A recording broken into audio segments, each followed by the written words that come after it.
Olá, bem-vindos à nossa edição de hoje. É quarta-feira, 16 de julho de 2025, e esta é a nossa segunda edição do dia. O foco agora é uma reviravolta geopolítica daquelas, né? Como a tentativa do Donald Trump de impor tarifas pesadas ao Brasil parece ter tido um efeito, inesperado. Fortaleceu a articulação política do governo Lula e, ao mesmo tempo, criou uma certa turbulência na direita brasileira. Exato. É uma situação bem complexa. Essa ofensiva tarifária dos Estados Unidos, ela mirou setores estratégicos, né, como aço e alumínio, chegou-se a falar em sobretaxas de até 50%, mas olhando mais a fundo nas fontes que a gente tem, essa disputa comercial mais clássica foi quase que tipo uma fachada para outras coisas. Pressões corporativas bem fortes e uma briga por hegemonia digital. E aí que entra um ponto que as fontes destacam como centrão, que é até surpreendente. O PIX, o Sistema de Pagamentos do Banco Central do Brasil. A investigação americana, aquela liderada pelo USTI, né, o representante de comércio, ela levantou acusações de concorrência desleal, só que os indícios, pelo jeito, apontam para outro lado, que a irritação maior veio da resistência brasileira, principalmente do Banco Central.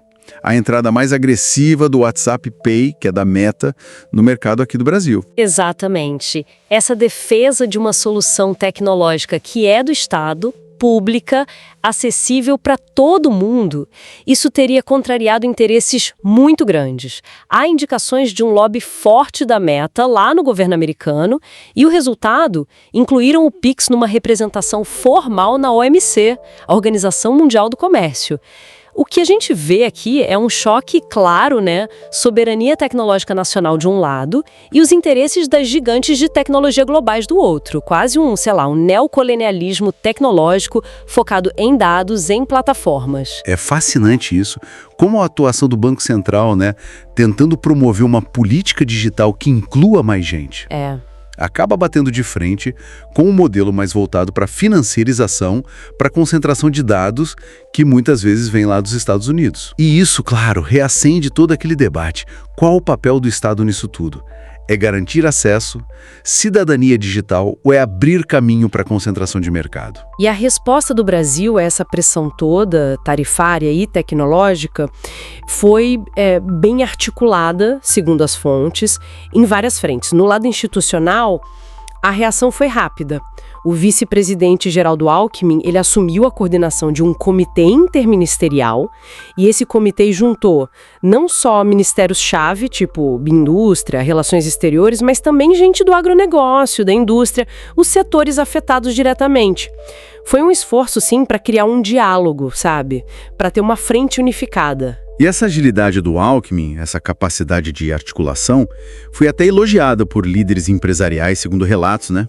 Parece que funcionou como uma reafirmação do papel do Estado ali, como coordenador de interesses nacionais. Um contraste com discursos anteriores que focavam mais em desregular, né?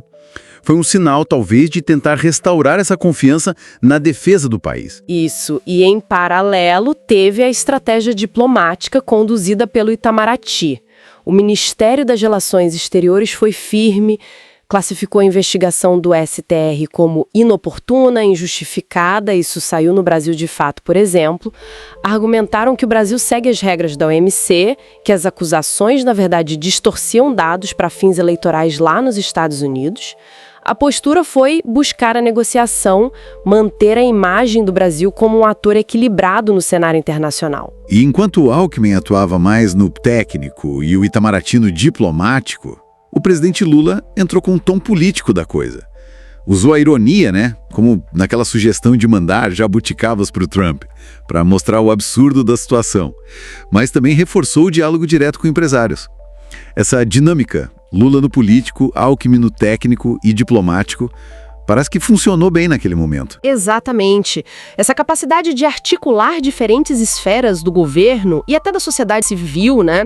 Tudo baseado no diálogo, demonstra uma abordagem que tentou ser integrada, participativa, para defender os interesses nacionais diante dessa pressão externa toda. Exploramos então essa primeira parte da situação complexa, né? Vimos a ofensiva e essa resposta articulada do Brasil. Um minutinho e a gente já volta.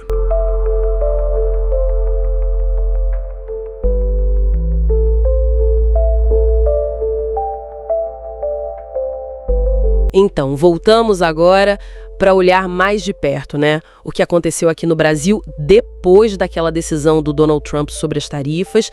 A gente vai ver como isso realmente sacudiu o cenário político interno. Exatamente.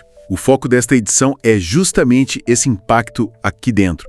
Como a medida, assim, acabou expondo certas fragilidades, né, na direita brasileira, e especialmente no chamado bolsonarismo, e na figura do governador Tarcísio de Freitas. E por outro lado, parece ter fortalecido a conversa do governo Lula com o empresariado. Isso foi bem nítido. e não é só isso, né? A gente precisa entender o possível efeito dominó nas eleições futuras, na forma como as alianças políticas e econômicas se reorganizam e até como o Brasil se posiciona lá fora estrategicamente. É uma virada interessante mesmo.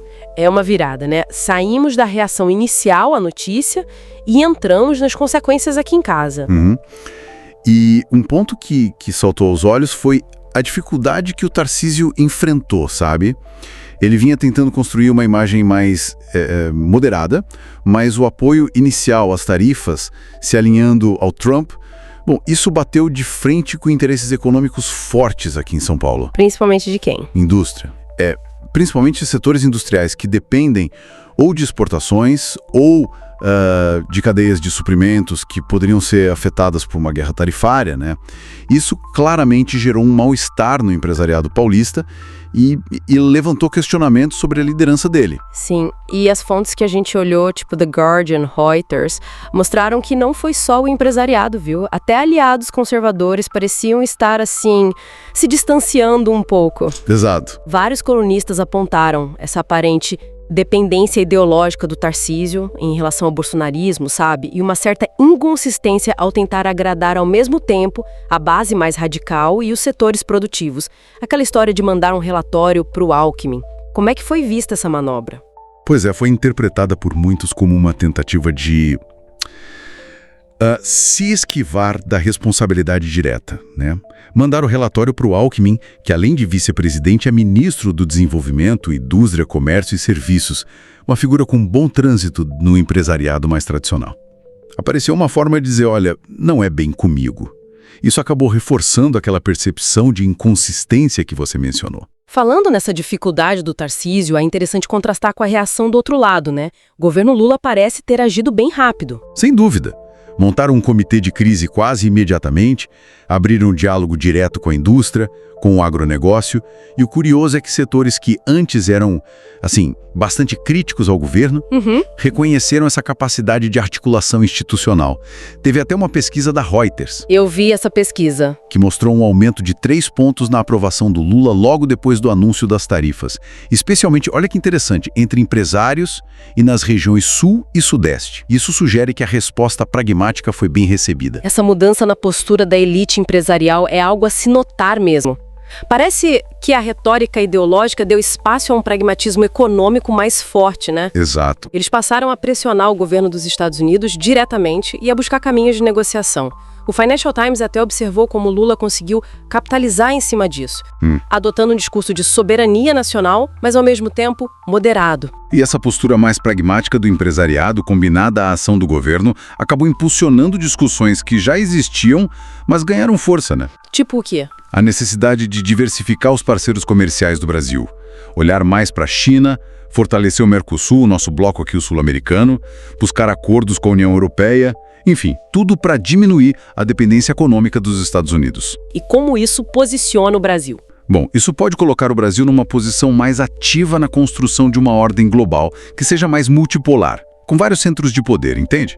Menos dependente de um só. Interessante também aquela visão do Rafael R. Ores, que sugere que talvez as tarifas do Trump nem fossem tanto sobre economia real. Ah, sim. Ele aponta que poderia ser mais uma jogada política interna dos Estados Unidos, sabe? Uma forma de mobilizar a base nacionalista e xenófoba dele, usando o Brasil quase como um bode expiatório em ano eleitoral por lá.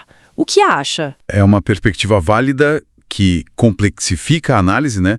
Mostra que as motivações podem ser múltiplas e não só econômicas, mas independente da intenção original de Trump, o fato é que, aqui no Brasil, o episódio acabou testando a capacidade de resposta das nossas instituições. É verdade. E, como a gente disse, expôs os limites de certos alinhamentos políticos e do populismo econômico. Mostrou a importância de uma resposta institucional madura. No fim das contas, fica uma pergunta no ar, né? Será que esse embate com o protecionismo dos Estados Unidos, mesmo sendo um desafio, não pode acabar sendo o empurrão que faltava para o Brasil buscar de forma mais assertiva uma inserção diferente no mundo, aprofundando laços com outros blocos e redes comerciais mais equilibradas? É uma possibilidade real, se essa busca for bem articulada, sabe? Combinando a defesa da soberania com uma diplomacia ativa, pode sim abrir caminho para um novo ciclo de protagonismo internacional para o país. Talvez um protagonismo mais focado em cooperação e desenvolvimento que beneficia a todos, né? Importante lembrar que os links para as fontes que serviram de base para a criação desta edição e também o acesso a outros artigos relacionados se encontram na descrição. Isso, confere lá. Esperamos que essa exploração tenha sido útil e tenha trazido novas perspectivas para quem nos ouve. Um abraço e até a próxima. Lembre-se, o podcast vai ao ar de segunda a sexta, às 7 horas, 12 horas e 17 horas e aos sábados, ao meio-dia.